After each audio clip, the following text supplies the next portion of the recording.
Saya ingin mengajak Anda untuk melihat apa yang sedang terjadi hari ini. Beberapa waktu terakhir, harga emas dunia kan sedang koreksi cukup tajam ya.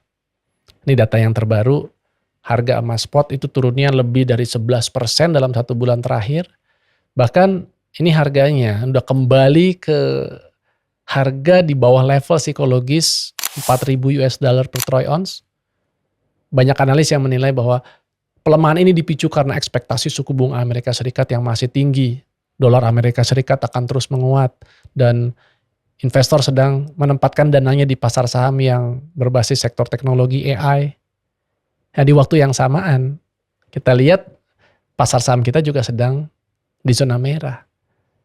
Ya, banyak investor juga suka bertanya-tanya nih, apa ini saat yang tepat untuk tetap berinvestasi?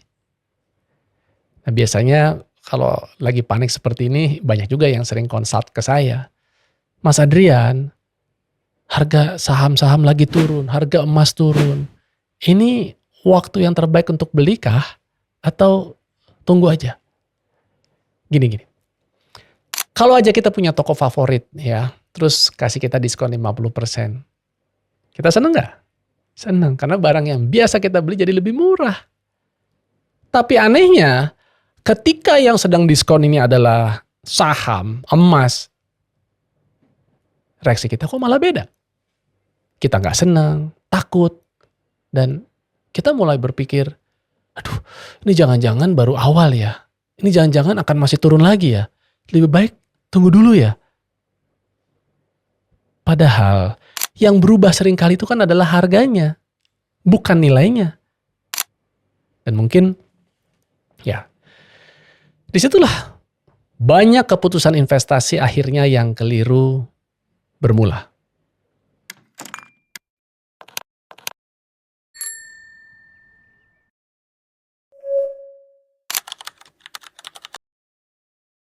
Ada satu pelajaran sederhana yang menurut saya penting untuk kita pahami. Harga dan nilai. Ini adalah dua hal yang berbeda.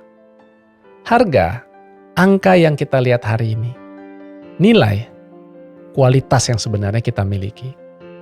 Misal, ada rumah yang kita incar, harganya 2 miliar. Ya. Hari ini, penjualnya malah menawarkan dengan harga 1,6 miliar. Apa artinya rumah itu otomatis jadi jelek? Belum tentu. Bisa aja kalau pemiliknya sedang BU, butuh uang cepat. Rumahnya sama, lokasinya sama, bangunnya tetap sama. Yang berubah adalah harganya. Ya, kira-kira begitulah investasi. Yang namanya harga turun itu nggak selalu berarti nilainya turun. Fenomena.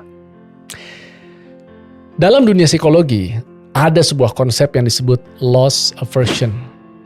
Itu adalah rasa sakit karena kehilangan itu jauh lebih besar dibandingkan rasa senang ketika kita memperoleh keuntungan dalam jumlah yang sama. Makanya ketika kita melihat ada portofolio yang merah, otak kita tuh langsung, wah ini ada sesuatu yang gak beres. Padahal belum tentu. Seringkali yang berubah itu sentimen pasarnya, bukan dari kualitas asetnya. Nah disinilah banyak investor yang akhirnya keliru mengambil keputusan. Kalau kita melihat sejarah, emas, saham, ya, itu nggak pernah semuanya tuh naik dalam garis lurus. Ada fase naik, ada fase turun, nanti naik lagi. Coba kalau kita lihat emas ya, dalam puluhan tahun, bahkan emas itu pernah koreksi lebih dari 10%, lebih bahkan ya. Itu nggak aneh.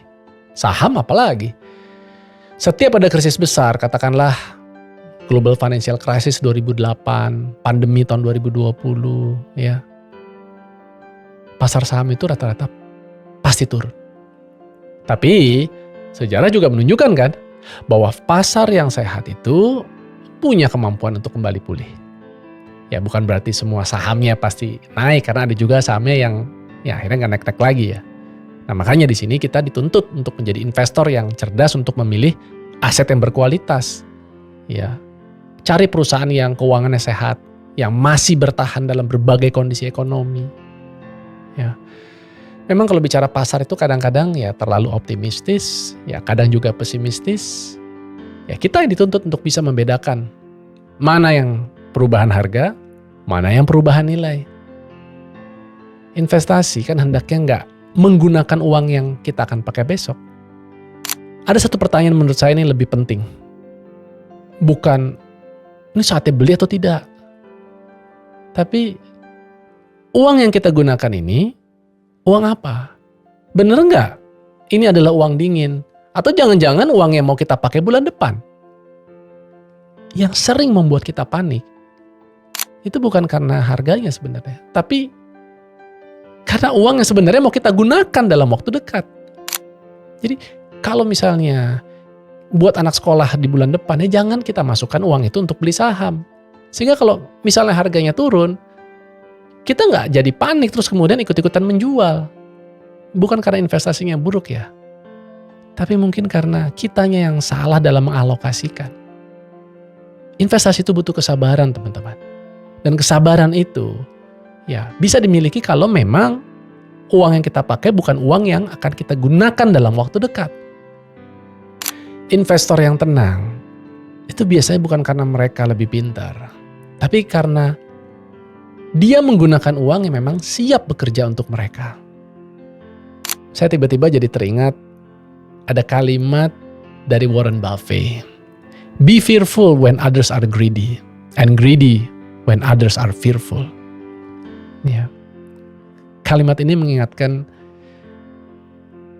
jangan hanyutlah dengan yang namanya emosi pasar. Karena yang namanya peluang, itu malah seringkali bisa muncul ketika orang-orang pada ketakutan.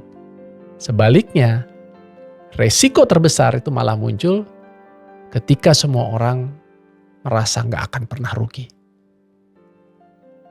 Pasar itu memang sering menguji emosi kita daripada kemampuan kita untuk menghitung-hitung angka.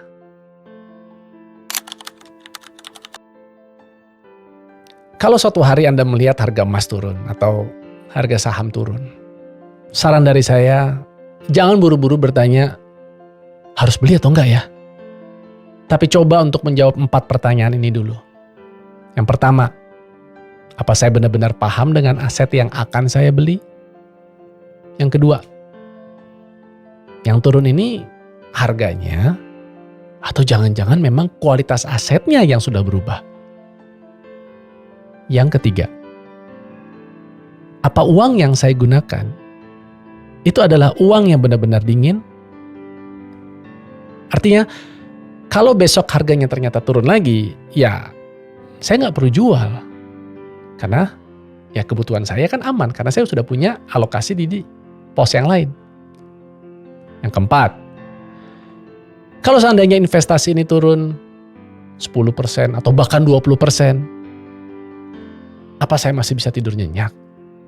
Kalau jawabannya tidak, mungkin masalahnya bukan di investasinya, tapi ada pada resiko yang sedang Anda ambil. Investasi yang baik itu bukan investasi yang terus-menerus membuat kita jadi malah cemas. Tapi investasi itu harus membuat kita tetap tenang. Walau pasar sedang tidak baik-baik aja. Sebagai penutup, saya ingin mengajak Anda untuk ke sebuah pemikiran sederhana. Pasar selalu berubah, kadang membuat kita optimistis, kadang membuat kita khawatir. Dan itu nggak bisa kita kendalikan. Yang bisa kita kendalikan, ya diri kita sendiri. Cara kita memilih, cara kita menunggu, cara kita bereaksi ketika harga tidak bergerak sesuai harapan. Pada akhirnya, investasi itu kan bukan perlombaan siapa yang paling cepat untung, tapi siapa yang paling tetap disiplin ketika orang lain mulai kehilangan arah. Maka sebelum membeli aset, pastikan bahwa uang yang Anda pakai itu adalah uang yang siap bekerja. Bukan uang yang harus kita pakai besok. Karena investor yang tenang itu umumnya selalu mengambil keputusan yang lebih baik daripada investor yang mudah panikan. Dan mungkin itulah pelajaran terpenting dalam dunia investasi. Bukan bagaimana menghindari yang namanya penurunan, tapi bagaimana tetap berpikir jernih ketika semua orang sedang dikuasai rasa takut. Saya Adrian Maulana, terima kasih udah meluangkan waktu membersamai saya di dalam ruang pikir. Sampai jumpa di episode berikutnya.